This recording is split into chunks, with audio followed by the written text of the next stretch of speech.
The trailer for the forthcoming Interview with the Vampire series on AMC makes me feel a bit better about the show.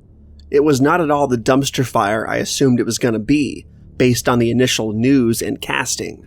The choices made regarding the character mythologies and backgrounds were definitely changed, or updated I should say, in order to give way for the show's more quote-unquote progressive production, something we've, for better or for worse, come to expect with almost everything produced these days.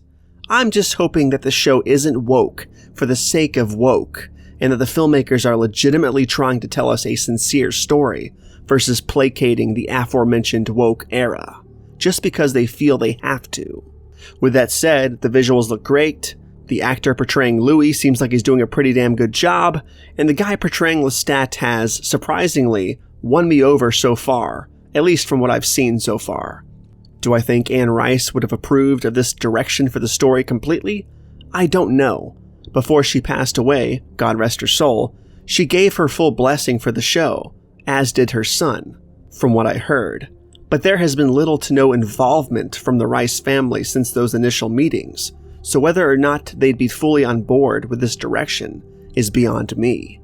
My biggest gripe with the show is this: the 1910-ish setting versus the 1700s settings of the book regarding the first portion of the story.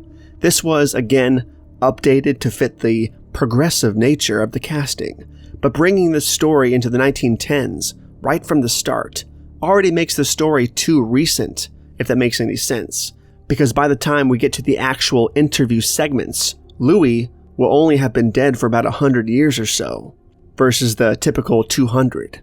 Also, Claudia seems a bit too old, but I guess we'll have to wait and see how that fleshes out.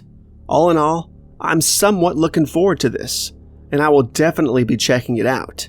As an avid fan of the novels and the 1994 film, I can't believe I'm suddenly intrigued by this new take, but again, the trailer somewhat won me over. However, I am still waiting for the Vampire Lestat and Queen of the Damned adaptations, with a digitally de-aged Tom Cruise returning to the role though. How epic would that be?